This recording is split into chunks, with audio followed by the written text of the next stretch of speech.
අපි දැන් කතා කර ඉන්නේ ශාක අභිජනනය ගැන. එහෙනම් මොකක්ද අපි දැනගන්න ඕන මොකක්ද මේ ශාක අභිජනනය කියන්නේ? දැන් අපිට ඇති වෙනවා ළමයි මේ භෝග නිෂ්පාදනය යටතේ විවිධ අරමුණු ඇති වෙනවා, විවිධ ඉලක්ක ඇති වෙනවා. එතකොට අපිට මතුවෙන මේ භෝග නිෂ්පාදනය යටතේ අපිට මතුවන විවිධ අරමුණු. එහෙම නැත්නම් විවිධ ඉලක්ක වෙත ළඟා වෙන්න. අපිට කියනවා මේ දේවල් මෙහෙම කරන්න මෙච්චරක් කරන්න කියලා. භෝග නිෂ්පාදනයේ විවිධ අරමුණු හා ඉලක්ක වෙත ළඟා වෙන්න අපි ශාක තුල ඇති කරනවා ප්‍රවේණික විචලතාවක්.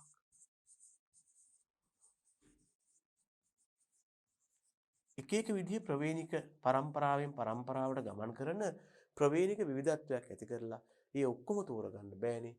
ඒකෙන් අපි කරන්නේ උසස් රූපානුදර්ශයන් නැත්නම් උසස් මාදිලි තෝරගන්නවා. නැත්නම් උසස් ප්‍රවේණි දර්ශයන් තෝර ගැනීමක් කරනවා. මෙන්න මේ ක්‍රියාවට අපි කියනවා ශාක අභිජනනය කියලා. භෝග නිෂ්පාදනයේ විවිධ අරමුණු හා ඉලක්ක වෙත ළඟා වීමට ශාක ගහණයක් තුළ ප්‍රවේණික විචලතාවක් ඇති කිරීම හා ඉන් උසස් ප්‍රවේණි දර්ශයන් තෝරා ගැනීමට අපි කියනවා ශාක අභිජනනය කියලා. ඒතර ඇයි මේ වගේ ශාක අභිජනනයක් අවශ්‍ය වුනේ කියන එක අපි දැනගන්න ඕනේ. ළමයි එක අවශ්‍යතාවක් තමයි කාලය ගත වෙනවත් එක්කම මිනිස්සුන්ගේ ආහාර නැත්තම් අනිකුත් අවශ්‍යතා වැඩි වුණා. ලෝකේ ජනගහනය වැඩි වෙනකොට මිනිස්සුන්ගේ අවශ්‍යතා වැඩි වුණා. මේ වැඩි වෙන අවශ්‍යතාවන්ට මුහුණ දෙන්න නම් අස්වැන්න වැඩි කරන්න ඕනේ. ඉතින් අස්වැන්න වැඩි කිරීමට කල හැකි ක්‍රියාවන් කීපයක් තියෙනවා. එකක් තමයි වගා බිම් ප්‍රමාණය වැඩි කරන්න ඕනේ. මේක දැනට කරන්න බෑ. මොකද වගාවට යොදාගත හැකි සියලුම ඉඩම් පාහේ දැන් වගා කරලා ඉවරයි. එහෙම නැත්නම් දෙවනුව කළ යුතු දේ තමයි මේ වගාවට කරන සාත්තු ක්‍රියා දියුණු කරන්න ඕන. රෝග පලිබෝධ පාලනය, වල්පැල පාලනය ආදී දියුණු කරන්න ඕන. ඒකේ සීමාවන් පවතින. එහෙනම් තුන්වෙනි ක්‍රමය තමයි අපට කළ හැක්කේ වගා ක්‍රම හෝ වගා රටා යොදා ගන්නවා. නමුත් වගා රටා හෝ වගා ක්‍රම මගින් ළඟා විය හැකි උපරිම දුරට අපි දැන් ඇවිල්ලා ඉවරයි. එහෙනම් මේ වගේ තත්ත්වයකදී විකල්පයක් අවශ්‍ය වෙනවා. ඒ විකල්පය තමයි ශාක අභිජනනය. ඔන්න එක උවමනාවක් ශාක අභිජනනය කරන්න. ළමයි දෙවෙනි එක තමයි කාලය ගත වෙනවත් එක්කම මානවයාගේ පරිභෝජන රටාවන් වෙනස් වෙනවා. ඉස්සර කාලේ ආහාර ඉල්ලුම් කරපු හේතු නෙවෙයි දැන් තියෙන්නේ. ඒකට ගැළපෙන්න ආහාර හේවත් අස්වැන්නේ ස්වරූපේ වෙනස් කරන්න වෙනවා. මේ ආහාර හේවත් අස්වැන්නේ ස්වරූපේ වෙනස් කරන්නේ ශාක අභිජනනය මගින්. තුන්වෙනිව අපට සිද්ධ වෙනවා අද දියුණු වන ලෝකයේ ජනතාවට අවශ්‍ය විදිහට හයි ක්වොලිටි නැත්නම් උසස් ගුණාත්මයෙන් යුක්තව අස්වැන්න ලබා දෙන්න. ඉතින් මේ වගේ උසස් ගුණාත්ම අස්වැන්න ලබා දෙන්නත් අපි ශාක අභිජනනය කළ යුතු වෙනවා. හතරවෙනි එක තමයි ළමයෝ අද අපට අවශ්‍ය වෙලා තියෙනවා මේ රෝග පලිබෝධ පාලනය කිරීමේ ක්‍රම ගැන කතා කරන්න. ඉතින් මේ රෝග පලිබෝධ පාලනය කිරීමට තියෙන හොඳම ක්‍රමය තමයි ඒවාට ඔරොත්තු දෙන හේවත් ප්‍රතිරෝධී මාදිලි නිපදවන එක. එහෙනම් රෝග පලිබෝධ වලට ඔරොත්තු දෙන හේවත් ප්‍රතිරෝධී මාදිලි නිපදවන්නේ ශාක අභිජනනය මගින්. ඒ වගේම පස්වෙනි විදිහට අපි දැන් කිව්වා වගාවට යොදාගත හැකි සියලුම ඉඩම් පාහේ යොදාගෙන තියෙනවා නම් දැනට ඉතුරු වෙලා තියෙන්නේ නුසුදුසු හේවත් මේ තියෙන විදිහට භෝග වගා කරන්න බැරි භූමිය නම් ඉඩම් නම් මේ භූමිය භාවිතා කරනකොට මේ තත්ත්වවලට ගැලපෙන මේ සීමාකාරී තත්ත්වයන්ට ගැලපෙන භෝග නිපදවන්න ඕන. ඒ සඳහාත් අපි ශාක අභිජනනය කරන්න ඕන. භෝග නිෂ්පාදනයේ විවිධ ඉලක්ක හා අරමුණු වෙත ළඟා වීමට ශාක තුල ප්‍රවේණික විචලතාවක් ඇති කිරීමත් ඉන් උසස් ප්‍රවේණි දර්ශයන් තෝරා ගැනීමත් ශාක අභිජනනය වෙනවා. මේ ශාක අභිජනනය යටතේ ප්‍රධාන අරමුණු හෙවත් ඉලක්ක තියෙනවා. එකක් තමයි ලෝකයේ වැඩිවන ජනගහනයට අවශ්‍ය විදිහට භෝග නිෂ්පාදනය වැඩි කරන්න. ඒ වගේම ජනතාවගේ පරිභෝජන රටාවට ගැලපෙන විදිහට අස්වැන්න ලබා දෙන්න. තුන්වෙනුව ජනතාවට අවශ්‍ය ගුණාත්මයෙන් යුක්ත අස්වැන්න ලබා දෙන්න. හතරවෙනුව රෝග පලිබෝධ ප්‍රතිරෝධී අස්වැන්න ලබා දෙන්න භෝග නිපදවන්න. පස්වෙනුව සීමාකාරී වූ භූමිය භෝග වගාවට යොදා ගන්න.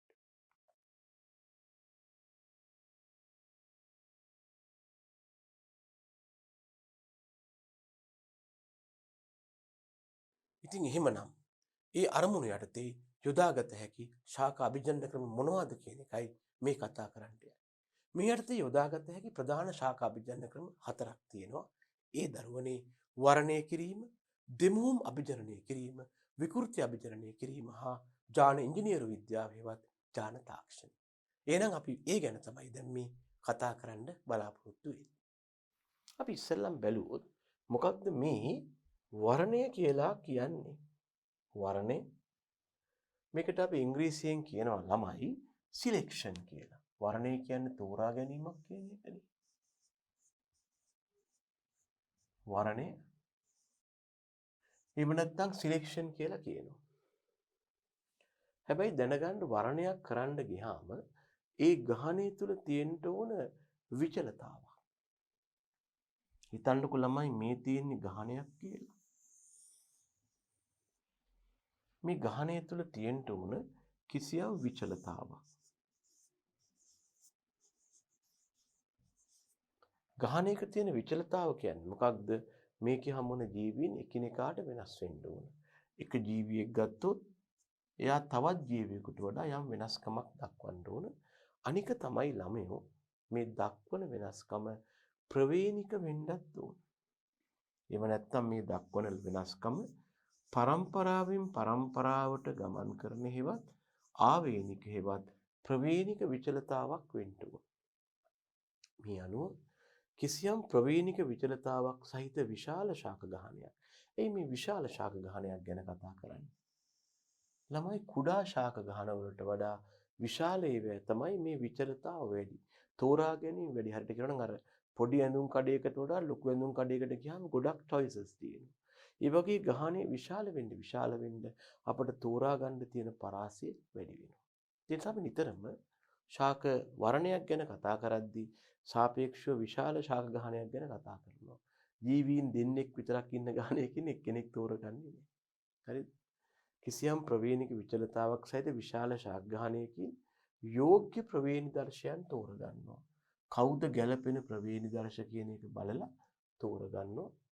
හැබැයි එක දෙයක් තියෙනවා මෙතෙන්දී අපි මේ තෝරගන්නේ මෙයාගේ රූපානුදර්ශය දිහා බලලා.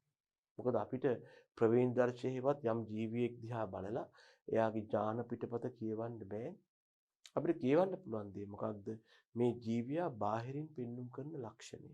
මොකක්ද ළමයි ජීවියෙකු බාහිරින් පෙන්눔 කරන ලක්ෂණය කියන්නේ? යම් ජීවියෙකු බාහිරින් පෙන්눔 කරන ලක්ෂණයට තමයි අපි කියන්නේ රූපානුදර්ශය කියලා.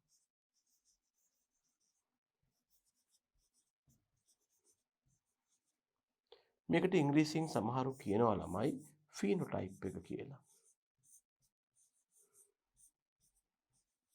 රූපානුදර්ශයේවත් මේක ෆීනෝටයිප් එක වෙනවා. මේක සමාන වෙනවා එම ජීවියාගේ ප්‍රවේණිදර්ශයේ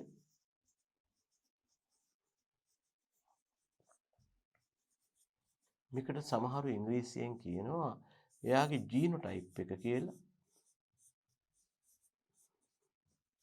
මේකට එකතු වෙනවා පරිසරය. එහෙම නැත්නම් අපි කියනවා environment කියලා. මේ නිසා අපිට පොඩි සමීකරණයක් ලැබෙනවා. P සමානයි G ධන E. යම් ජීවියෙක් පෙන්눔 කරන රූපානුදර්ශයක් සමාන වෙනවා එයාගේ ප්‍රවේණිදර්ශය එකතු කිරීම පරිසරය. ඒ කියන්නේ මේ ප්‍රවේණිදර්ශයේ මත පරිසරයේ බලපෑම ලක් වුණාම තමයි එයාගේ රූපානුදර්ශය එළි දක්වන්නේ. ඒතර අපිට වැදගත් වෙන්නේ මොකක්ද මේ රූපානුදර්ශය යටතේ තෝරගන්න කට්ටිය.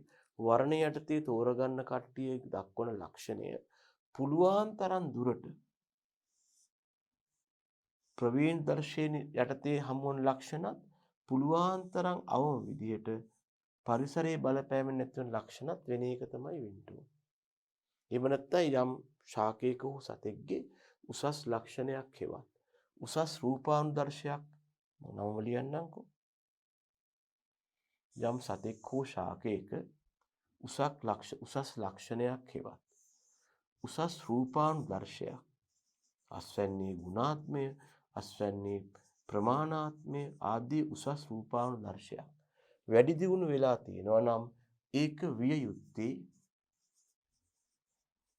එයාගේ ප්‍රවේණිදර්ශයේ වැඩි දියුණු වීමෙන් මිසක පරිසරයේ බලපෑමෙන් නෙවෙයි. මේකනේ අපි හිටියේ.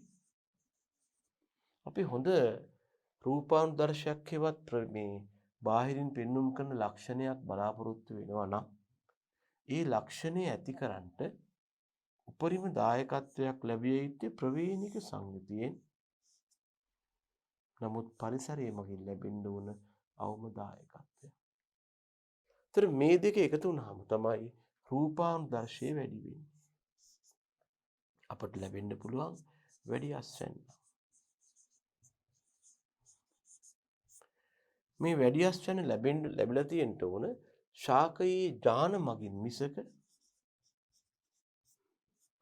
පොහොරේ දීම නිසා නොවේ. පොහොර කියන්නේ පරිසරයේ කරන වෙනස්කම. නැත්තම් ජල සම්පාදනයේ හන්දා නෙවෙයි. නැත්තම් රෝග පරිබෝධ පාලනයේ හන්දා නෙමෙයි. හොඳ අස්වැන්නක් ලැබෙන්නේ යම් ශාකයක කෙලින්ම එයාගේ ඥාන සැකස්ම වගින් නම් අන්න එයා හොඳ රූපානුදර්ශයක් පෙන්වන්න කරනවා. මේක තමයි අපිට තෝරගන්න හොඳ එක්කෙනා. වර්ණයේ යටතේ තෝරගන්නේ මෙන්න මෙහෙම කට්ටිය. මෙහෙම කට්ටිය තෝරගත්තාම මෙයාගෙන් එන කට්ටියගෙත් මේ ලක්ෂණේ ප්‍රවේණිකයි. පරම්පරාවෙන් පරම්පරාවට ගමන් කරනවා. එහෙම පරම්පරාවෙන් පරම්පරාවට ලක්ෂණ ගමන් කරන්නේ නැති එක්කෙනෙක් ප්‍රවේණිකව පහත් තත්වයක් තිබිලා නමුත් පරිසරයේ බලපෑම නිසා හොඳ මට්ටමක් පෙන්눔 කරලා ඒ වගේ කෙනෙක් අපි තෝරගත්තොත් එයාගෙන් ලැබෙන දුහිතෘන්ගේ ප්‍රවේණික දායකත්වයේ අඩු හන්දා ඒ ලක්ෂණේ අර විදිහටම තියෙන්නේ නැහැ. අහිතකර පරිසරයක වගා කරපු හැටියෙම ලක්ෂණය ඩ්‍රොප් වෙනවා. අනේ නිසා අපිට වර්ණය සඳහා තෝරගන්නකොට මේ තෝරගන්න කට්ටියගේ ලක්ෂණේ කෙතෙක් දුරට ආවේනිකේවත් ප්‍රවේණික තත්වයක් තියෙනවද? පරිසරයේ මගින් කොච්චර අඩු දායකත්වයක් තියෙනවා නම් කියන එක වැදගත් වෙනවා. ඒක මතක තියාගන්න. යනුව අපි කියනවා වර්ණය කියලා කියන්නේ යම් ප්‍රවේණික විචලතාවක් සහිත විශාල ශාක ගහණයකින් යෝග්‍ය ප්‍රවේණි දර්ශයන් තෝරගන්නවා. අපි තෝරගන්නේ ප්‍රවේණි දර්ශයන් තමයි. හැබැයි තෝරගන්නේ රූපානුදර්ශයන් සලකා බලමු. මතක තියාගන්න මේ තෝරා ගැනීම කරන්නේ රූපානුදර්ශයන් සලකා බලමින් කියලා. තෝරගන්න ඕන ප්‍රවේණි දර්ශයන් බව ඇත්තයි. අපිට නමුත් ප්‍රවේණි දර්ශ පේන්නේ නැහැ ළමයෝ. ඒ නිසා මම කියන්න කැමති තෝරා ගැනීම සිදු කරන්නේ කොහොමද? රූපානුදර්ශයන් සලකා බලමින්.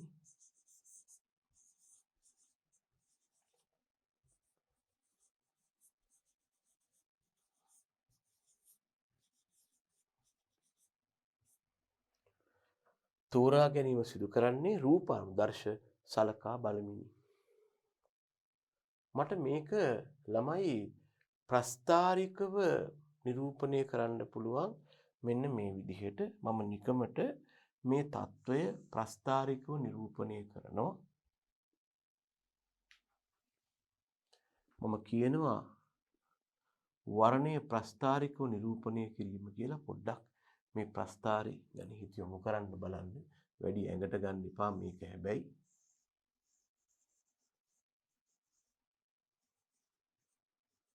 වර්ණය ප්‍රස්තාරිකව නිරූපණය කිරීම.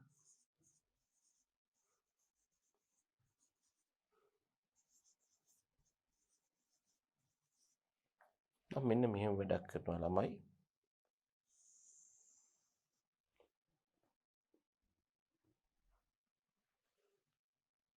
y අක්ෂය සඳහා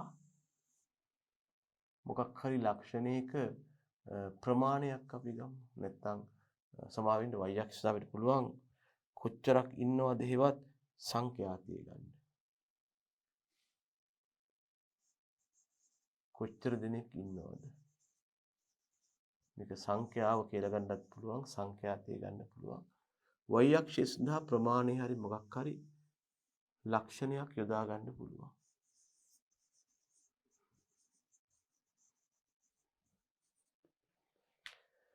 කිසියම් ශාක ගහණයක යම් ලක්ෂණයක් ගත්තාම ඒ ලක්ෂණය ගහණය තුල ව්‍යාප්ත වෙන්නේ මෙන්න මේ වාගේ ආකාරයටයි. මේකට අපි කියනවා ළමයි ප්‍රමත ව්‍යාප්තියක් කියලා. ඒ කියන්නේ ලක්ෂණයේ ගොඩාක් අඩුම කට්ටිය අපි හිතමු අස්වැන්න කියලා.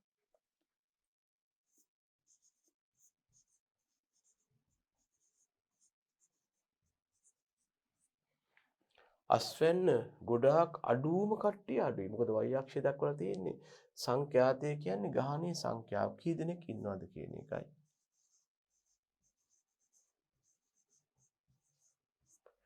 ප්‍රස්ථාරයේ x අක්ෂයේ ලක්ෂණෙහිවත් අස්වැන්න y අක්ෂයේ සංඛ්‍යාතෙහිවත් කොච්චරක් ඉන්නවද කියන එකයි. ළමයි මම කිව්වේ ඒකයි. ගොඩාක් අඩුම අස්වැන්නක් දෙන්නෙත් අඩු ශාක සංඛ්‍යාවක්. ගොඩාක් වැඩිම අස්වැන්නක් දෙන්නෙත් අඩු ශාක සංඛ්‍යාවක්. වැඩි කට්ටියක් කරන්නේ ඇවරේජ් එකවත් මධ්‍යස්ථාගයක් ලබා දෙනවා. මෙන්න මේ වාගේ තැනක ඉන්නවා. අපි දැන් කරන්නේ මොකද්ද? මේ ශාක ගහණයෙන් හොඳ කට්ටිය තෝරගන්න යනවා. දැන් මේ ශාක ගහණේ මෙහෙම ඉන්නවා නම් ළමයි මේකෙන් අපි මේක හොඳයි මේක හොඳයි මේක හොඳයි කියලා වැඩි අස්වනු තියෙන ගස් කීපයක් තෝරගන්නවා. හිතන්න මේ තෝරගත්ත ගස් ටික තමයි මේ ගහණේ වැඩි අස්වැන්නක් ලබා දෙන කට්ටිය. අපි හොඳයි කියලා ගහණයෙන් තෝරගන්නේ හොඳ අස්වැන්න ලබා දෙන කට්ටිය. ගහණේ අස්වැන්නේ මෙතන ඉඳලා මෙතන දක්වා පැතිරෙනවා. අපි මේකෙන් වැඩි අස්වැන්නක් ලබා දෙන මෙන්න මේ කට්ටිය තෝරගන්නවා. තෝරගෙන මේගොල්ල රෝපණ ද්‍රව්‍ය වශයෙන් පාවිච්චි කරලා අපි ඊළඟ ශාක ගහණේ වගා කරනවා.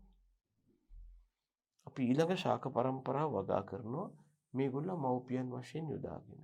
අර තෝරගත්ත හොඳයි කියලා කියන කට්ටිය. දැන් මොකද වෙලා තියෙන්නේ? දැන් අර වගේම ලක්ෂණීය මෙන්න තියෙනවා ළමයි.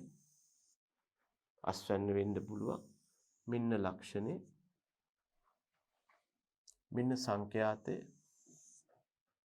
නැත්නම් සංඛ්‍යාව කියලා කියන්නම්කෝ.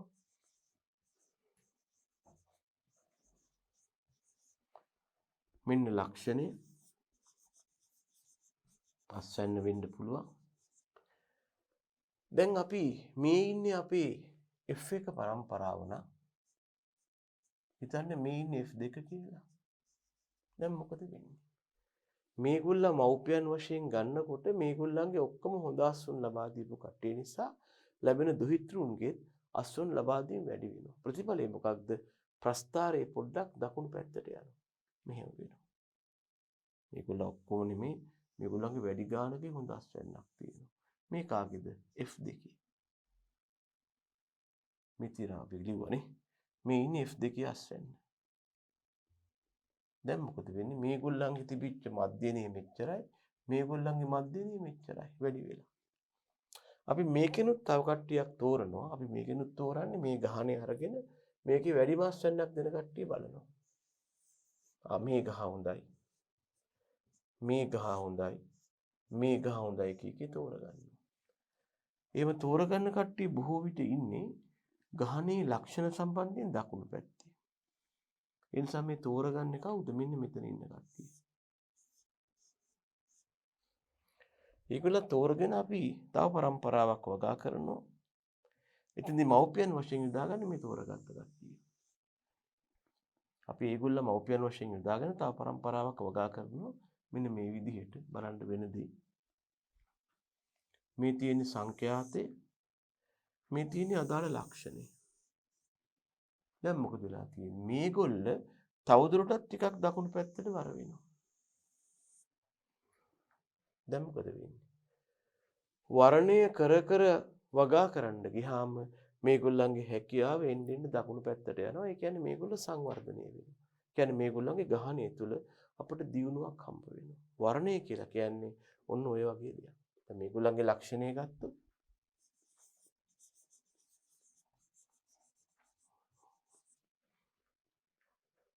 කොච්චරක් මේ ලක්ෂණේ තියෙන ඉන්නවද කියලා හේවත් සංඛ්‍යාතය ගත්තොත්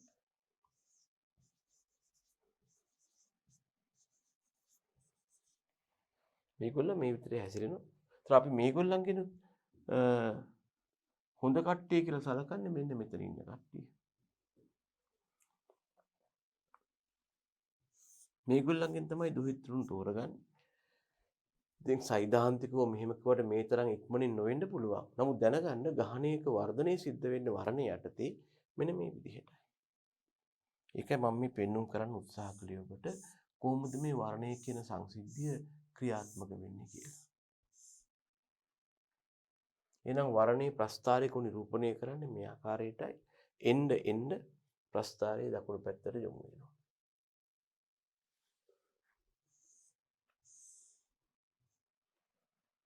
ඒක තමයි කියන්නේ ළමයි ඕනෑම ගහණයක් තුළ වැඩි හැකියාවක් සහිත ජීවීන් එම ගහණයේ දකුණු පස් සිටින අතර ඔවුන්ගේ ඊළඟ පරම්පරාව ආරම්භ වෙනවා. මෙන්න ගහණය තුළ වැඩි හැකියාවක් තියෙන කට්ටිය දකුණු පැත්තේ ඉන්නවා. මේගොල්ලන්ගෙන් තමයි අපි ඊළඟ ගහණය ආරම්භ කළේ. මේ ඔස්සේ දිගින් දිගටම ගහණයේ තත්ත්වය දියුණු කළ හැකියි. ඉතින් ඔහොම අපට දිගටම වර්ණය කරගෙන යනකොට හැබැයි තත්ත්වයේ දිගටම දියුණු වෙන්නේ නැහැ. කිසියම් අවස්ථාවකදී මේ සලකා බලන ලක්ෂණ වලට නියමිත ඥාන සමයුග්මක පවටපත් වෙනවා. නැත්නම් ඥානපත සමයෝගී වෙනවා. ඥානපත සමයෝගී වෙනවා. ප්‍රතිඵලය ජීවීන් සමයුග්මක වෙනවා. ඒ සමග නිෂ්පාදනය අඛණ්ඩව නැත්තම් මේගොල්ලන්ගේ හැකියාව අඛණ්ඩව ඉහළ යන එක නතර වෙනවා. එතනින් පස්සේ පොඩි තැන්නක් වගේ ඇති වෙනවා. මොකක්ද ඒකට බලපෑ හේතුව අපි දක්වලා තියෙනවා. ඕනෑම ගහණයක් තුළ වැඩි හැකියාවක් සහිත ජීවීන් ඉන්න දකුණු පැත්තේ මේ ඉන්නේ. ඔවුන්ගෙන් ඊළඟ පරම්පරාව ආරම්භ කරලා තියෙනවා. මේගොල්ලෝ අරගෙන දැක්කේ නැද්ද? මේගොල්ලන්ගෙන් ඊළඟ පරම්පරාව ගත්තේ. හරි. මේක F1 නම් පහළින් F2 ඉතින් ඔවුන්ගෙන් ඊළඟ පරම්පරාව ආරම්භ කරේ. මේ ඔස්සේ දිගින් දිගටම ගහණයේ තත්ත්වය දියුණු කරන්න පුළුවන් දකුණට යනවා. නමුත් දිගින් දිගටම විවිධ පරම්පරා ඔස්සේ වර්ණය කරගෙන යාමේදී දුහිතෘ පරම්පරාවල ජානපත සමයෝගී වීමෙන් සමයුග්මක කට්ටිය හැදෙනවා. දිගටම අපි වර්ණය කරගෙන යනකොට සමයුග්මක නැත්තම් ප්‍රමුඛ නැත්තම් නිලීන කට්ටිය ඇති වෙනවා. මෙලෙස වර්ණයේ මගින් පරම්පරාව ඔස්සේ ජීවීන්ගේ ලක්ෂණ වැඩි දියුණු වෙමින් ගියද කිසියම් පරම්පරා ගණනාවකට පස්සේ තවදුරටත් එම ලක්ෂණය දියුණු නොවන තත්වයකටපත් වෙනවා. මොකක් නිසාද? අපි වරහන් තුල කිව්වා ජානපත සමයෝගී වීම නිසා.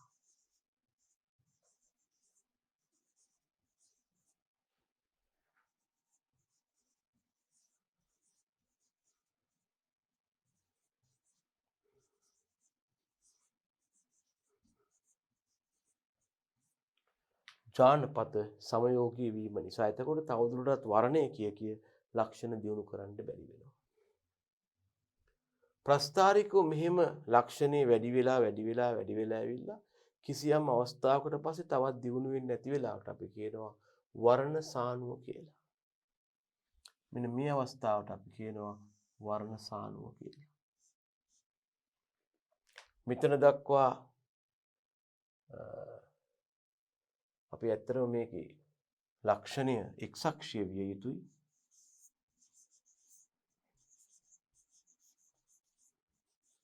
y අක්ෂය විය යුත්තේ සංඛ්‍යාතය.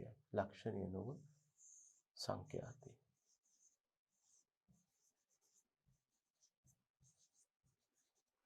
මෙන්න උපරිම අවස්ථාවට එනවා. එතනින් එහාට දියුණු වෙන්නේ නැහැ. ඒ කියන්නේ මේක ළමයි තැන්නක් තැනිතලාව. මේ වගේ තැනිතලාවකට අපි කියනවා වර්ණ සානුවක් කියලා. අපි ලක්ෂණය කොච්චර දියුණු කරන්න හැදුවත් ඇත්තට මෙතන දෙන්නුනේ මේ ලක්ෂණය නෙමෙයි මෙතන. මෙතනට එන්න පරම්පරා ගාන තමයි මේක තමයි ලක්ෂණය. මේක ලක්ෂණය තමයි මේක පරම්පරා ගාන. මෙතනට එන්න පරම්පරා ගාන ළමයි.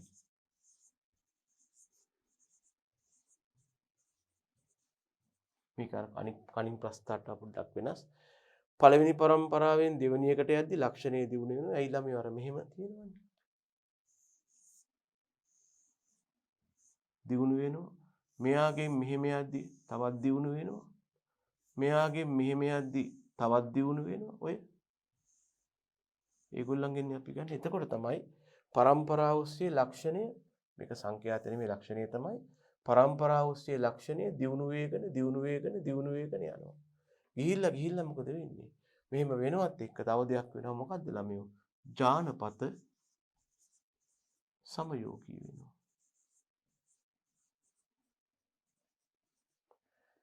ජානපත සමයෝගී වුණාට පස්සේ තත්ත්වයටපත් වෙනවා වර්ණ සානුවට. එහෙනම් මේ දක්වලා තියෙන්නේ වර්ණ සානුව කියන සංසිද්ධිය තමයි. මේ දක්වලා තියෙන්නේ යටතේ වර්ණ සානුව තමයි. අපෙන් අහන්න පුළුවන් ප්‍රශ්නයක් තියෙනවා මොකක්ද එහෙනම් වර්ණ සානුවක් හෙවත් සිලෙක්ෂන් ප්ලැටූ එකක් කියලා කියන්නේ.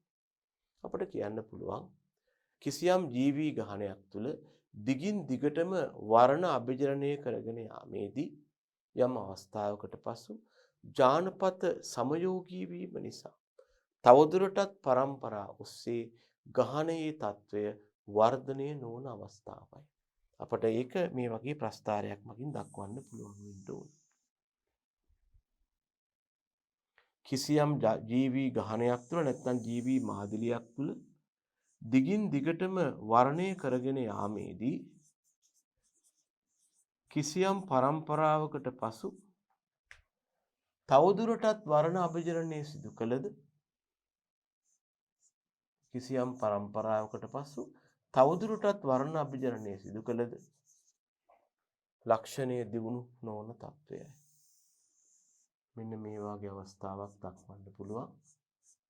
මේට හේතුව ජානපත සමයෝගී වී තිබීමයි. මේට හේතුව ජානපත සමයෝගී වී තිබීමයි. ඒත් ආයත් කරා මේ වර්ණ සානුවෙන් පසු තවදුරටත් ලක්ෂණය දියුණු කරන්න ඕන නම් මොකද්ද කරන්න ඕන? දැන් ඔන්න කාලයක් යනකම් වර්ණ සානුව ක්‍රියාත්මක වෙනවා. අපි තෝරගන්න හැදුවට තත්ත්වය දියුණු වෙන්නේ නැහැ. මේ වගේ වෙලාවක මෙතනින් නවපණක් ලබාගෙන යන්න මේ වගේ වර්ධනය වෙන්න නම්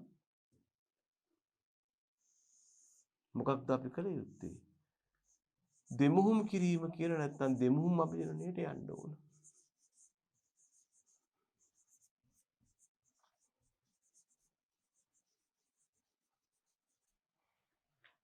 නැතුව දිගටම අපි මේගොල්ලම තෝර ඉන්න ගියොත් අපිට හැමදාම එකම අස්වනු තලයක නවතින්න. හැබැයි මේකට වෙන කෙනෙක් දාපු හැටි ආපහු අස්වැන්නේ වැඩි වෙනවා. ඒකයි මේ කියලා තියෙන්නේ මේ වර්ණ සානුවෙන් පසු තවදුරටත් ලක්ෂණය දියුණු කළ යුතු නම් දෙමුහුම් අභිජනනය කළ යුතු වෙනවා. මෙන්න මෙතෙන් තමයි අපි දෙමුහුම් අභිජනනය හඳුන්වා දීලා තියෙන්නේ. පේනවද ඔබට? හරියට. එහෙනම් මම කතා කළා වර්ණය කිරීම යටතේ හමුවන වර්ණ සානුව පිළිබඳව. ඒ වගේම වර්ණය කිරීම යටතේ අපි කරන්නේ ගහණයක තියෙන දකුණු පැත්තේ හොඳම කට්ටිය කියන අය තෝරා ගැනීම බවත් ඔබට පැහැදිලි ඇති. එතකොට ඔය කියන වර්ණය අපට කළ හැකි ආකාර දෙකක් තියෙනවා. එකකට කියනවා නුමුහුම් පෙළ වර්ණය, අනෙකට කියනවා සමූහ වර්ණය. නිසා අපි කියනවා මෙතන වර්ණයේ ආකාර දෙකකි. පළවෙනි එක නුමුහුම් පෙළ වර්ණය, අංක 2 සමූහ වර්ණය. හැබැයි මෙහෙම එකක් තියෙනවා වර්ණය කියන ක්‍රමේ ළමයි ශාක අභිජනන ක්‍රම වලින් අඩුම කාර්යක්ෂමතාවක් සහිත ක්‍රමය. දෙමුහුම් කිරීමට සාපේක්ෂව මේක ඊටාම අඩු ධාරිතාවක් තමයි අඩු නිෂ්පාදන හැකියාවක් තමයි මේකෙන් පෙන්වුම් කරන්නේ. හරි ඒත් කමක් නැහැ. දැන් මේ යටතේ හමුවන ප්‍රධාන තාක්ෂණයන් දෙකක් තියෙනවා. එකකට කියනවා නුමුහුම් පෙළ වර්ණය, අනෙකට කියනවා සමූහ වර්ණය කියලා. අපි ගත්තොත් මේකේ නුමුහුම් පෙළ වර්ණයට අපි ඉංග්‍රීසියෙන් කියනවා ළමයි පියෝලයින් සිලෙක්ෂන් කියලා.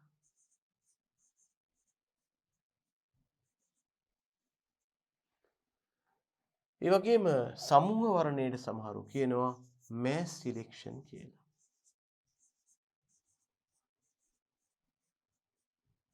මෙන්න මෙහෙම වර්ණයේ ආකාර දෙකයි නුමුහුම් පෙළ වර්ණය හා සමූහ වර්ණය.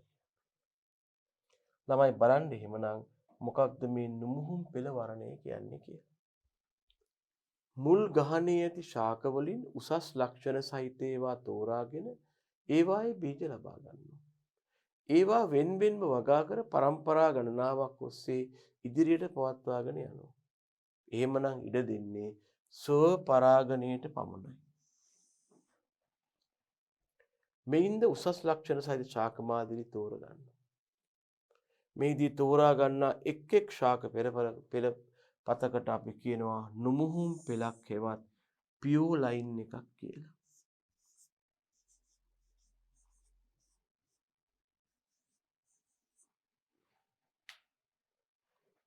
නමුත් දිගින් දිගටම ස්වපරාගණය වුණාම ජානපත සමයෝගී වෙලා ඔන්න එනවා කොතනද?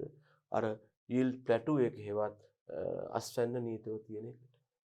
මෙන්න මේකට අපි කියනවා නුමුහුම් පෙළ වර්ණය කියලා. ඇත්තටම ළමයි නුමුහුම් පෙළ වර්ණයේදී කරන්නේ මෙන්න මේ වාගේ දෙයක් හිතා ගන්නකො.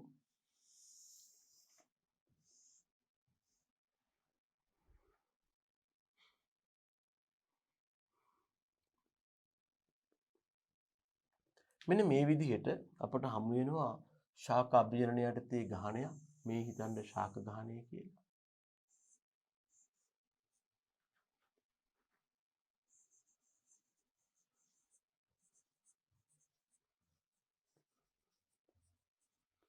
මේ ශාක ගහණයේ තියෙන ශාක වලින් උසස් ලක්ෂණ පෙන්눔 කරන ශාක අපි තෝරගන්නවා. ওই ශාකයෙන් මේ ශාකයෙන් මෙයායින් ආදී වශයෙන් ශාක අපි හතරක් තෝරගත්තා කියලා හිතන්න. මේ ශාකය එක තැනක වගා කරනවා. මෙයා තව තැනක, මෙයා තව තැනක, මෙයා තව තැනක වගා කරගන්නවා. එතකොට ඊට පස්සේ මේ ශාක හතර එකිනෙකාගෙන් ස්වාධීන ශාක හතරක්. හැබැයි අපේ වගා ශේෂ්ත්‍රයේ තිබුණ වැඩි අස්වැන්නක් ලබා දෙනවා. ඊළඟට අපි කරන්නේ මේ ශාකය අරගෙන මෙයාට දිගටම ස්ව පරාගණය වෙන සම්බන්ධයක් නැහැ. දිගටම ස්ව පරාගණය කරගෙන මෙයා පවත්වාගෙන යනවා මේ විදිහට.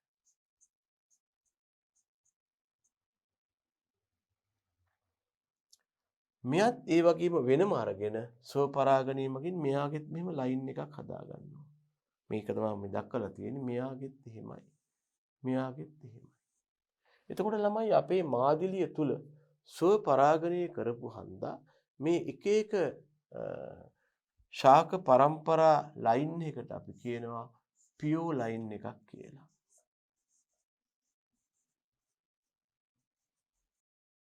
මේකට කියන්නේ පියෝ ලයින් කියලා. මොකද දිගටම ස්ව පරාගණය කර අරගෙන ආවා. ඊළඟට මොකද කරන්නේ? මේකෙන් ගැලපෙන පියෝ ලයින්ස් අපි තෝරගන්න. ඕකට අපි කියනවා මොකක් කියලාද? නුමුහුම් පෙළ අභිජනනය. කිසිම ආකාරයක ලක්ෂණ මිශ්‍ර කිරීමක් නැහැ. එක් එක් ශාකයක ලක්ෂණ නැත්නම් බීජ දිගටම අරගෙන යනවා. කවදාවත් ඒවා මිශ්‍ර කිරීමක් කරන්නේ නැහැ. මේ කතා කළේ අපි ඉස්සෙල්ලම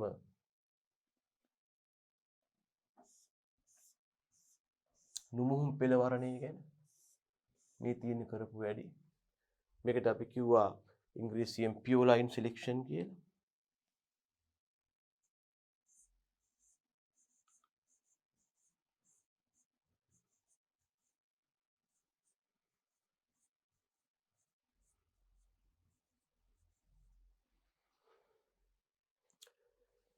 මුල් ගහණේ ඇති ශාක වලින් හොඳ කට්ටිය තෝරගන්නවා. ඒවැ බීජ ගන්නවා. බීජ වෙන වෙන වගා කරලා පරම්පරා ගානක් ඔස්සේ ඉදිරියට අරන් යනවා. ඉඩ දෙන්නේ ස්වපරාගණයට පමණයි. උසස් ලක්ෂණ තියෙන ශාක මාදිරි තෝරගන්නවා. තෝරගන්න එක් එක් ශාක පරම්පරාවකට නුහුම් පෙළක් කියලා කියනවා. දිගටම කරන්න ගියොත් ස්වපරාගණය වෙලා හිතකට ලක්ෂණ ඇති වෙනවා. හරි.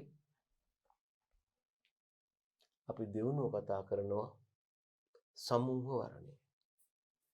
මේකට අපි ඉංග්‍රීසියෙන් කියන ළමයි සමූහ වර්ණයට mass selection කියලා.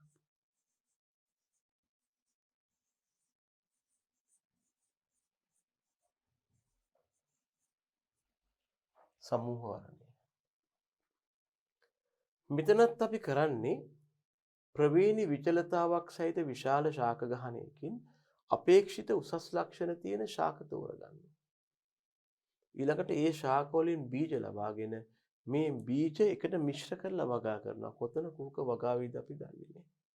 මීට අමතරව ගහණය තුල පරපරාගණය වෙන්න ඉඩ දෙනවා.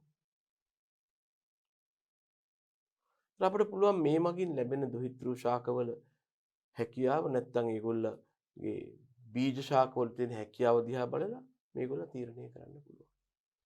ඔනෝකට අපි කියනවා සමූහ වර්ණය කියලා. මේ යටතේ අපි ඉස්සෙල්ලම කරන්නේ මොකද්ද ළමයි?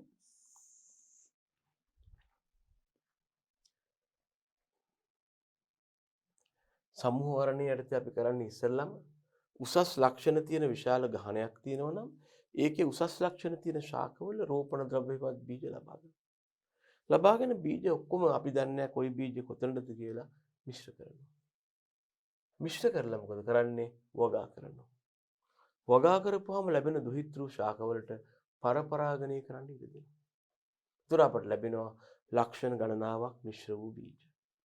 ඒතර අයින් කරලා නැත්නම් අපි කලින් යොදා ගන්න නැතුව ඉන්න ඉඩ තිබිච්ච කට්ටියත් අපි කවුරුත් අයින් කරන්නේ නැති හින්දා අපට සම්බන්ධ කරගන්න පුළුවන්. ඒකයි මේකේ තියෙන වාසිය.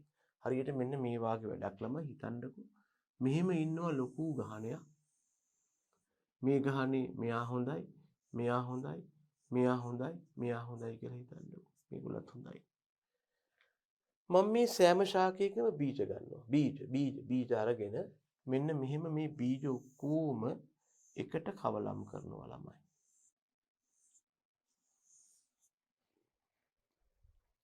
ඒතකොට මෙතන මට තියෙනවා බීජ තොගයක්. මම ඊළඟට මේ බීජ ටික වගා කරනවා ශේත්‍රේ.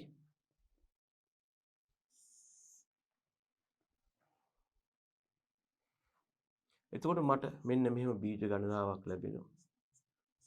අපි තුන් බීජ 5යි කියලා. වගා කරපුවාම අපට ශාක ලැබෙනවා. මේ ශාක අතර අපි පරපරාගණය වෙන්න ඉඩ දෙනවා.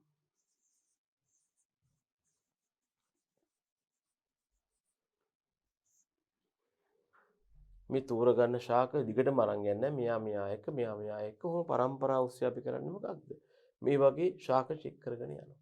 එතකොට මේ ඔක්කොම ශාක වලින් එක එක ලයින් එකක් නෙමෙයි ඔක්කොම ශාක වලින් හොඳම කට්ටිය අපිට තෝරගන්න පුළුවන්. මේකට අපි කියනවා mass selection කියලා. මේකට අපි කියනවා කණ්ඩායමක් එක සැරේ තෝරපු හින්දා mass selection කියලා.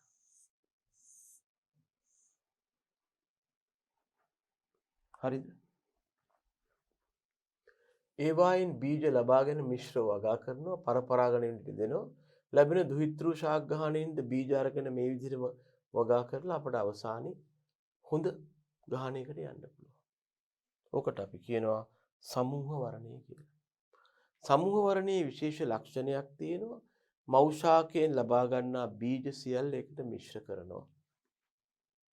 බීජ සියල්ල එකට මිශ්‍ර කිරීම තමයි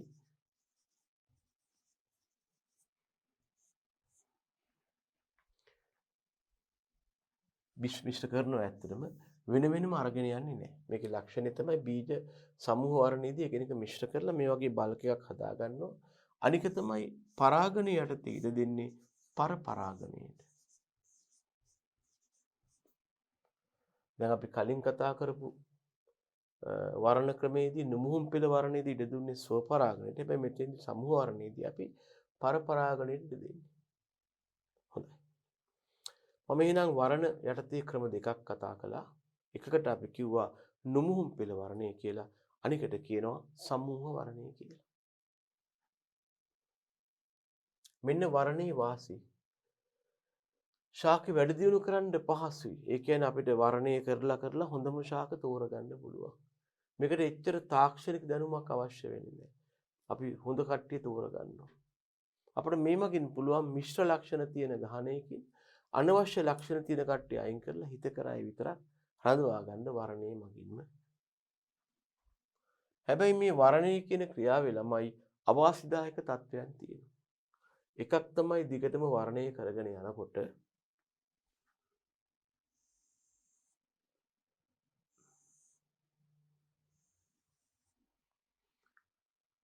මේක වර්ණ සානු තත්වයටපත් වෙනවා. ඒ වෙලාවට අපි කරන්නේ ඉතින් මේක දිගට වර්ණ සානු වෙනද මේකට අපි දෙමුහුම් අභිජනනයට යනවා. ඊළඟට තෝරාගත් උසස් ලක්ෂණයක් දිගින් දිගටම දියුණු කරන්න බෑ.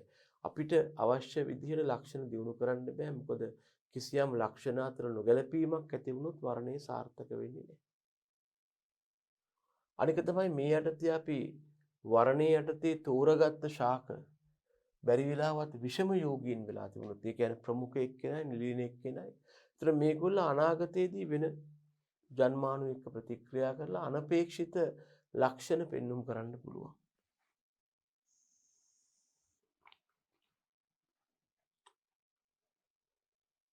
ළමයි ඒ වගේ මෙතෙන්දී අපි තෝරගන්න ජීවීන්ගේ තියෙන උසස් ලක්ෂණ කොච්චරක් දුරට ප්‍රවේණිකද කොච්චරක් දුරට පරිසරයේ බලපෑම නැති වුණාද කියලා වෙන් කරගන්න බැරි වෙනවා. දැන් ඒ කියන්නේ මේකයි.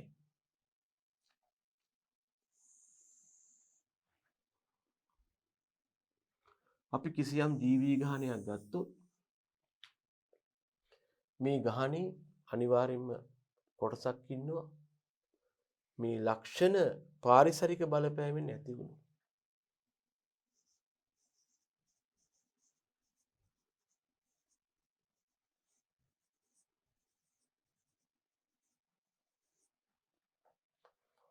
තව කට්ටියක් ඉන්නවා මේ ලක්ෂණ ඇතිවීමට වැඩි දායකත්වයක් ලැබලා දීලා තියෙන්නේ ප්‍රවේණිදර්ශය වගේ.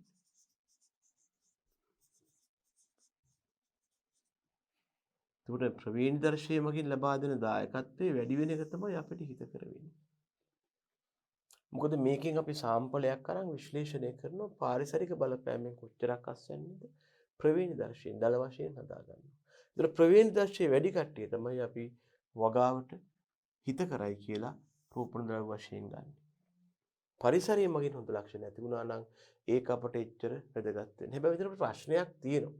අපි ලබා ගන්න මේ ගහණයේ පෙන්눔 කරන ලක්ෂණ ගත්තාම මේකෙන් කොච්චරක් පරිසරයේ බලපෑම නැති වුණාද? කොච්චරක් ප්‍රවේණිදර්ශය නිසා ඇති වුණාද කියලා අපට වෙන් කර දක්ව ගන්න බැරි වෙනවා. ඒ නිසා ඒක හොයන්න තමයි අපි කතා කරපු කයි වර්ග පරීක්ෂා වගේ ඒවා තියෙන ඒවා එච්චර නිවැරදි නැත්නම් අපේ මට්ටමට අදාළ වෙන්නේ නැහැ.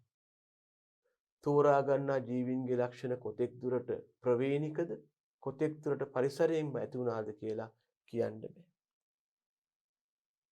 මෙන්න මේ නිසාම එක දෙයක් කියන්න කැමතියි මේ ලාංකීය තත්වයට එච්චරම අපි වර්ණය කිරීම ප්‍රොමෝට් කරන්නේ නැහැ. මොකද තියෙන කට්ටිය එච්චරම හොඳ අය නොවන නිසා එහෙම ලක්ෂණ තෝරා ගැනීමක් කියලා කරන්න අමාරුයි. එම් පොඩි ප්‍රායෝගික ගැටලුවක් තියෙනවා. අපි වර්ණ අභිජනනය ඉවර කරලා එනවා දෙවන ශාක අභිජනන ක්‍රමයට. මේකට අපි කියනවා දෙමුහුම් අභිජනනය කියලා.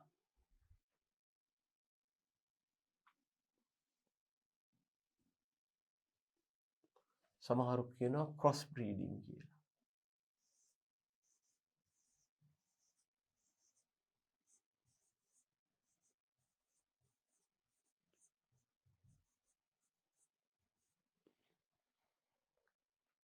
එකිනෙක වෙනස් ඥාන සංයුතියකින් යුත් ශාක දෙකක් අතර පරපරාගණය මගින් ජනිතයෙන් ලබා ගන්නවා. දෙමුහුම් කරද්දී වැති වෙන ලක්ෂණයක් තියෙනවා. මේ යොදා ගන්න එකම විශේෂී ශාක තමයි. හැබැයි මේ ශාක මාදිලි දෙකේ ඥාන සංයුතිය වෙනස්. අරයාගේ ඥාන වගේ නෙමෙයි මෙයාගේ ඥාන. එතකොට මේ වගේ ශාක දෙකක් ශාක මාදිලි දෙකක් අරගෙන ඒ අතර අපි කරනවා පරපරාගණය. එහෙනම් මෙතෙන්දී එක වැදගත් දෙයක් තියෙනවා. වෙනස් ඥාන සංයුතියක් සහිත ශාක දෙකක් අරගෙන ඒ අතර පරපරාගණය කරනවා. හැබැයි මෙහිදී යොදා ගන්නා ශාක මාදිලි එකිනෙකට වෙනස් වෙන්න ඕන. මෙයා උස නම් මෙයත් උස වෙලා හරියන්නේ නැහැ. හැබැයි නුමුහුම් පෙළපත් වෙන්න ඕන. කියන්නේ ඥාන දෙකම නැත්තම් මෙයාගේ ප්‍රවේණි පදාර්ථ දෙකම එක්ක ප්‍රමුඛ සමයෝගී නැත්තම් නිලින සමයෝගී. මේ ප්‍රධාන අරමුණ මාපිය ශාක මාදිලි දෙකේම තියෙන උසස් ලක්ෂණ දුහිතෘ පරම්පරාවට අරන් යනවා. ශාක අභිජනනය කරන්නේ ඒකට. මව්පියන්ගේ උසස් ලක්ෂණ අපට පුළුවන් වෙලා තියෙනවා මෙහිදී දුහිතෘන් වෙත යවන්න. දැන් අපි කිව්වා කලිනුත් කිසියම් ශාක ගහණයක් වර්ණ සානු අවස්ථාවට පත් වෙන්න පුළුවන් කියලා.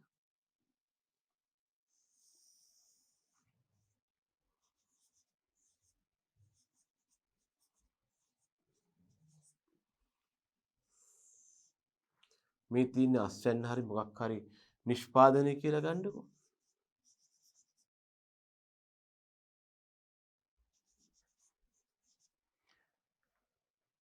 මේ තියෙන අස්වැන්න හරි මොකක් හරි නිෂ්පාදනය කියලා ගන්නකො. එතකොට මොකද වෙන්නේ? අපි වර්ණය කරන්න ගියාම යම් මට්ටමක් දක්වා මෙහෙම වැඩි වෙලා ඔන්න වර්ණ සානුව එනවා. එතනින් පස්සේ මොකද වෙන්නේ? මෙහෙම තමයි තවත් වර්ණය කළොත් වෙන්නේ. අපට පුළුවන් හැබැයි මෙන්න මේ අවස්ථාවේදී මෙන්න මේ પરම්පරාවේවත් මේ කාල පරාසයේදී වර්ණේ නවත්තලා ශාක අභිජනනයට යන්න. එහෙම වර්ණේ නවත්තලා ශාක අභිජනනයට ගියොත් අපිට මේ ලක්ෂණය මෙහෙම තව කාලයක් ඉඳගෙන ගියේ.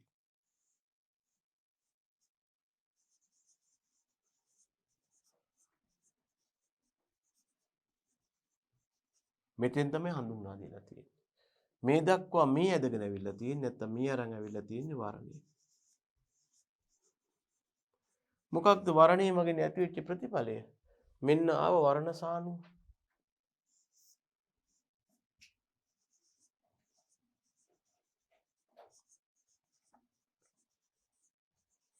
මෙතනින් ඉස්සරහට තල්ලු වෙන්න නම් අපි අභිජනනයට යන්න ඕන. ඒ නිසා කියනවා වර්ණ ගහණයක් වර්ණ සානුව අවස්ථාවට ලඟ වූ පසු තවදුරටත් ගහණය උසස් කරන්නේ දෙමුහුම් කරලා. නැත්නම් ලක්ෂණය නියත වෙනවා. යම් ශාක ගහණයන් දෙකක් දෙමුහුම් කිරීමෙන් ලබා ගන්නා සුවිශේෂම වාසියට අපි කියනවා දෙමුහුම් දිරිය කියලා. මේකට ඉංග්‍රීසියෙන් කියනවා හයිබ්‍රිඩ් විගර් කියලා.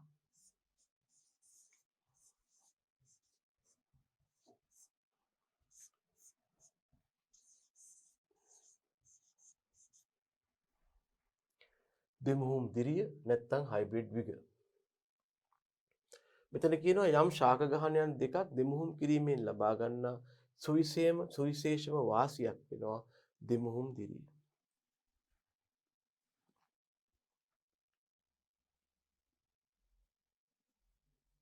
මේ තියෙන දෙමුහුම් දිරියයි යම් ශාක මාදිලි දෙකක් දෙමුහුම් කිරීමේදී මව හා පියාගේ හැකියාවන් මත දුහිතෘ ජීවියාට ලැබේ යයි අපේක්ෂිත හැකියාවට අතිරේක වශයෙන් පෙන්වුම් කරන හැකියාව.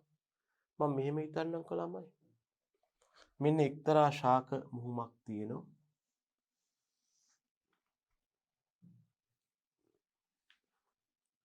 A කියලා මාදිලියක් ඉන්නවා ශාක මාදිලියක්. මෙතන B කියලා ඊට වඩා වෙනස් ශාක මාදිලියක් ඉන්නවා.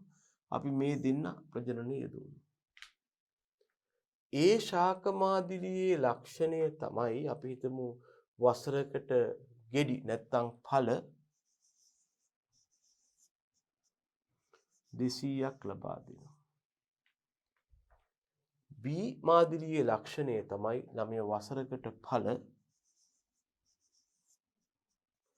300ක් ලබා දෙනවා. එතකොට දැන් ඇත්තටම අපි ලබා ගන්න බලාපොරොත්තු වෙනවා මේ දෙන්න අතර ප්‍රජනනය යොදවලා C කියන ජීවියා. මේ C කියන ජීවියාගෙන් අපට බලාපොරොත්තු වෙන්න පුළුවන් හෙවත් අපේක්ෂිත අස්වැන්න කොච්චරද?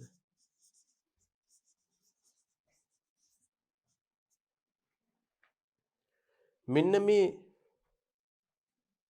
200න් භාගයක් බලාපොරොත්තු වෙන්න පුළුවන්. මොකද ලක්ෂණ ගමන් කරද්දී මවගෙන් භාගයයි පියාගෙන් භාගයයි නිසා අපේක්ෂිත වෙනවා මේ 200න් භාගයක් කීයද? 100යි. මේ 300නුත් භාගයක් වෙනවා කීයද? 150යි. ඒ නිසා අපේක්ෂිත අගය වෙන්නේ 100යි 150 එකතු කරලා 250ක් බවයි.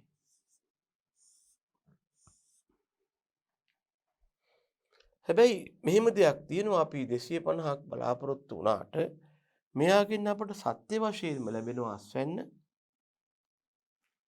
මෙයාගෙන් අපට සත්‍ය වශයෙන්ම ලැබෙනවා අස්වැන්න. අපි කියමු 400ක් කියලා. මෙන්න මේ අපේක්ෂිත 250යි සත්‍ය අස්වැන්න 400 අතර තියෙන පරතරය කොච්චරද ළමයෝ? 150යි.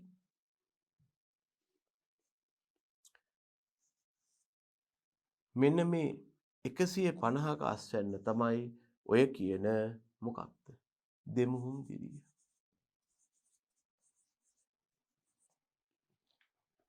අපි කියනවා කිසියම් ශාක දෙමුහුමකදී මව හා පියාගේ හැකියාවන් මත දුහිතෘ ජීවියාට ලැබේ යයි අපේක්ෂිත කිසියම් ශාක දෙමුහුමකදී මව හා පියාගේ හැකියාවන්ට සාපේක්ෂව දුහිතෘ ජීවියාට ලැබේයයි අපේක්ෂිත අතිරේක හැකියාවයි. එතකොට ළමයි මතක තියාගන්න අපේක්ෂා කරලා තියෙනවා 250ක්.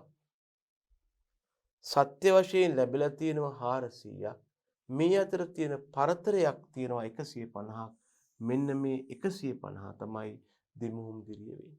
ආයෙත් කියනවනම් යම් ශාක දෙමුහුමකදී මව හා පියාගේ හැකියාවන් මත දුහිතෘ ජීවියාට ලැබේයයි අපේක්ෂිත හැකියාවට අතිරේක වශයෙන් දක්වන හැකියාව දෙමුහුම් දිරියයි.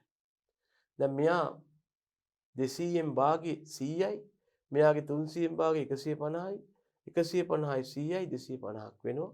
මේක තමයි අපේක්ෂිතාගේ. නමුත් සත්‍ය වශයෙන් ලබා දෙන්න පුළුවන් 400ක්.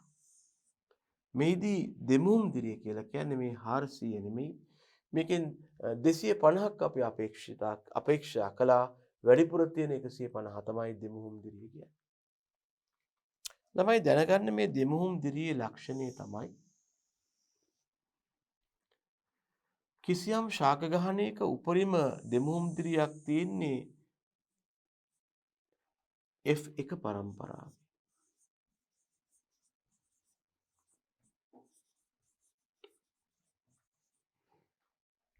පසුව මේක ඉතා ශීඝ්‍රයෙන් පිරියෙන්න පටන් ගන්නවා.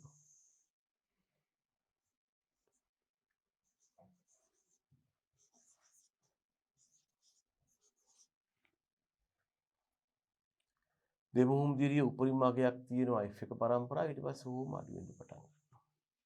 ගොඩක් වෙලාවට මේක සරල රේඛාවක් විදිහට නෙමෙයි අඩු වෙන්නේ මෙහෙම. ඉතින් ගණන් ගන්න එපා. අඩු වෙනවා කොහොම හරි. පරම්පරාව ඔස්සේ මේක අඩු වෙගෙන යනවා.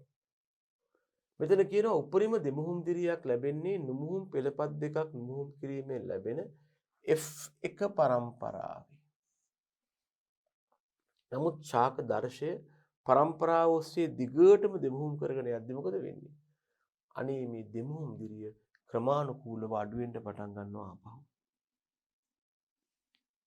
දෙමුහුම් දිරිය ක්‍රමානුකූලව අඩු වෙන්න පටන් ගන්නවා.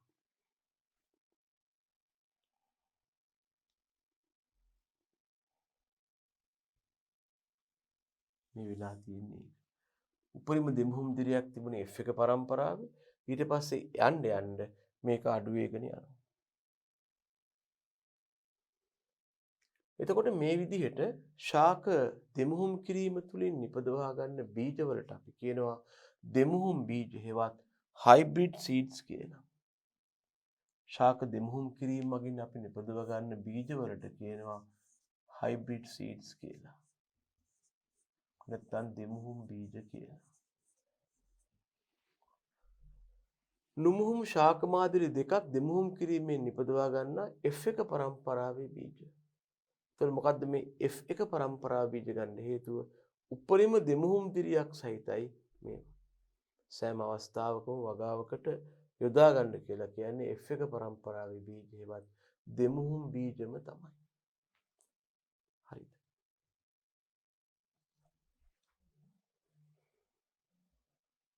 අපි දල වශයෙන් කතා කළොත් මේ දෙමුහුම් කිරීම ඊටාම වාසිදායක වෙනවා. දෙමුහුම් දිරියක් ලැබෙන එක තමයි මෙහි තියෙන සුවිශේෂම වාසිය. ඒ වගේම දෙමුහුම් කිරීම මගින් ලැබෙන ශාක පාරිසරික කටුක තත්ත්ව වඩා හොඳින් දරා ගන්නවා. ඒ වගේම මේවා ලබා ගන්න අවශ්‍යතාව අඩු වෙනවා. රෝග හා පලිබෝධ හානි අඩු වෙනවා. මම නිකන් දල වශයෙන් මෙතන මතක් කළොත් එහෙම දෙමුහුම් දිරියේ වාසි කීපයක්.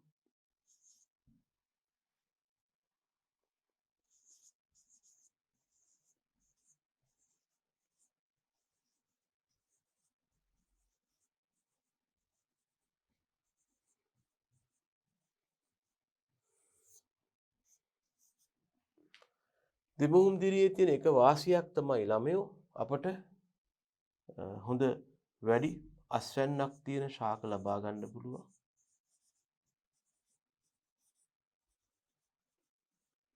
එහෙම නැත්නම් කටුක පරිසර තත්ත්වවලට ගැළපෙන ශාක ලබා ගන්න පුළුවන්. ඒ වගේම රෝග පලිබෝධ වලින් තොර අස්වැන්නක් ගන්න පුළුවන්. ප්‍රධාන වශයෙන් මේ දෙමුහුම් කිරීම කරන්නේ දෙමුහුම් දිරිය ලබා ගන්නයි. දෙමුහුම් දිරිය මගින් මේ වගේ මේ වැදගත්කම් අපට තියෙනවා. එතකොට අපි කියනවා මේ දෙමුහුම් දිරිය උපරිමව තියෙන දෙමුහුම් බීජවල ඒ වායත් F1 පරම්පරාව. ඒ නිසා කවුරු හරි කෙනෙක් බීජ මගින් වගාවක් සංස්ථාපනය කරනවා නම් එයාට හැකි සෑම අවස්ථාවකම මේ දෙමුහුම් බීජයවත් හයිබ්‍රිඩ් සීඩ්ස් යොදා ගන්න එක තමයි හොඳ. ඒක පොඩ්ඩක් මතකයේ තියාගන්න. මේ තියෙන ඊළඟ අභිජනන ක්‍රමය, ඒකට අපි කියනවා විකෘති අභිජනනය කියලා. අපි මෙතෙන්දී ශාක ගහණයක් හෝ ශාක තුළ කෘත්‍රිමව විකෘතියක් ඇති කරලා එහෙම ඇති වෙච්ච විකෘති සහිත ශාකේවත් ප්‍රභේදයන්ගේ හිතකර ඒවා තියෙනවා නම් ගුණණය කරනවා. දැන් ප්‍රශ්නයක් මතුවෙනවා ඉස්සෙල්ලම කවුද මේ විකෘතියක් කියන්නේ කියලා. මෙතන කියනවා විකෘතියක් යනු. ඒකට අපි ඉංග්‍රීසියෙන් කියනවා මේ මියුටේෂන් එකක් කියලා.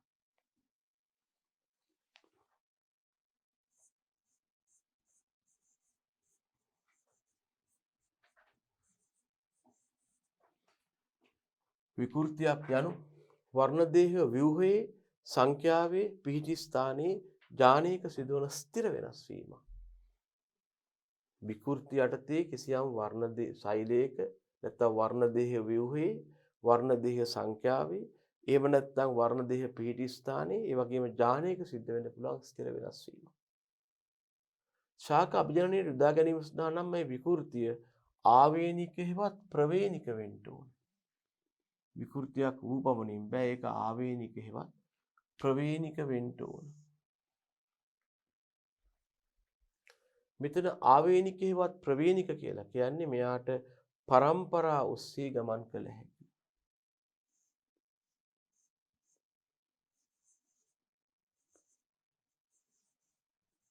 ආවේනික කියන්නේ පරම්පරා ඔස්සේ ගමන් කළ හැකි වෙන්න ඕන.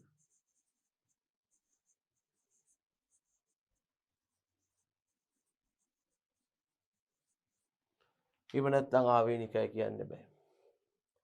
ශාක තුල විකෘති හට ගැනීමට බලපාන සාධකේවත් තත්ත්වවලට අපි කියනවා විකෘතිකාරක කියලා.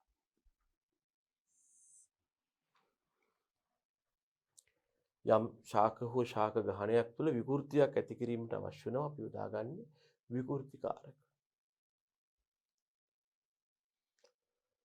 අපට ඕනනම් මේ වගේ විකෘතිකාරක වලට ආකාර දෙකක් ගැන කතා කරනවා. එකක් ස්වභාවික විකෘතිකාරක, ඉබේ ඇතිවෙච්ච විකෘතිකාරක කවුරුත් මෙයා මැදිහත් වෙලා හදලා නැහැ. අනික කෘත්‍රිම විකෘතිකාරක.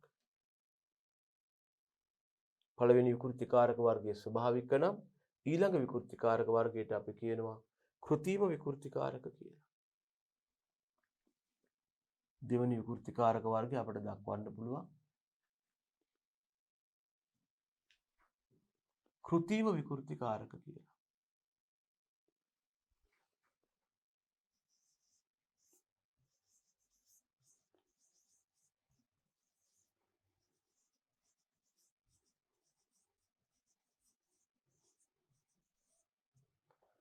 මේකේ ස්වභාවික විකෘතිකාරක ගත්තොත් ඒගොල්ලන්ට අපි කියනවා ළමයි natural mutagens කියලා.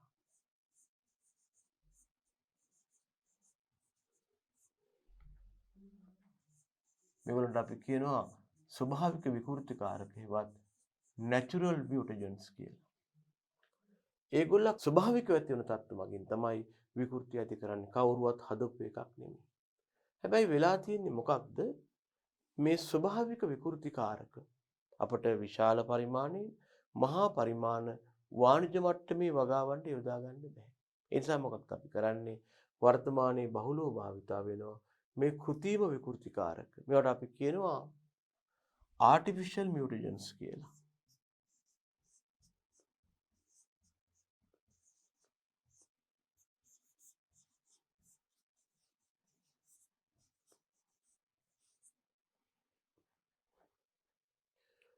අපි යනුව අපි කතා කරමින් ආවේ ශාක අභිජනන ක්‍රම ගැනයි.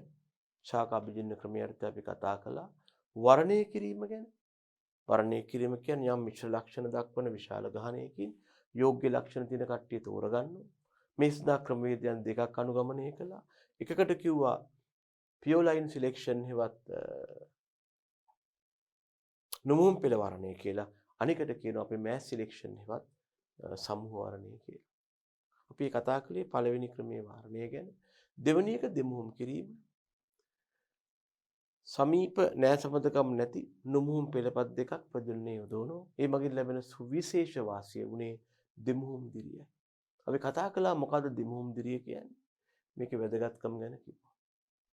ඊළඟට අපි කිව්වා තුන්වෙනි ශාඛා අභිජනන ක්‍රමේ අපි යටතේ කිව්වා විකෘතිකාරක භාවිතය. විකෘතිකාරකයක් කියන්නේ ශාඛ තුළ විකෘති ඇති කිරීමට සමත් තත්වයක් වෙනවා. එතන මේ විකෘතිකාරක ප්‍රධානාකාර දෙකක් කිව්වා. ස්වභාවික විකෘතිකාරක මේ ගැන තමයි අපි කතා කළේ. මෙතෙන්ද වෙලා තියෙන ස්වභාවික ශාඛවල විකෘති ඇති වූ තත්වයක් වේද ඒකට අපි කියනවා ස්වභාවික විකෘතිකාරක කියලා. හැබැයි මේකේ තව ආකාරයක් තියෙනවා. ඒකට අපි කියනවා කෘත්‍රිම විකෘතිකාරක කියලා. ඒවා ඉබේ ඇතිවෙන ඒවා නෙමෙයි මිනිසා විසින් ඇති කරන දේවල්. මේ වගේ කෘත්‍රිම විකෘතිකාරක වලට යන්න හේතුව තමයි ස්වභාවික විකෘතිකාරක ප්‍රමාණවත් වෙන්නේ නැහැ. අපට වසර පුරා හෝ වසරේ වැඩි කාලයක් තුල ශාක අභිජනනය කරන්නේ. ඒ කියන්නේ ඒ තරම් ඉබේ මහා පරිමාණ විකෘතිකාරක සංඛ්‍යාවක් අපට ලැබෙන්නේ නැහැ. අපට සිද්ධ වෙනවා කෘත්‍රිම විකෘතිකාරක මගින් කෘත්‍රිම විකෘති ඇති කරලා ශාක තුල ඒවා මත යන්නේ. එහෙනම් අපි ඊළඟට කතා කරන්න බලාපොරොත්තු වෙන්නේ කවුද මේ කෘත්‍රිම විකෘතිකාරක කියන්නේ කියලා. මෙතෙක් කතා කළේ ස්වභාවික විකෘතිකාරක. ඊළඟට අපි කතා කරන්න යන්නේ කෘත්‍රිම විකෘතිකාරක පිළිබඳවයි ඊළඟ පරිච්ඡේදයේදී ඇත්තම කිව්වා.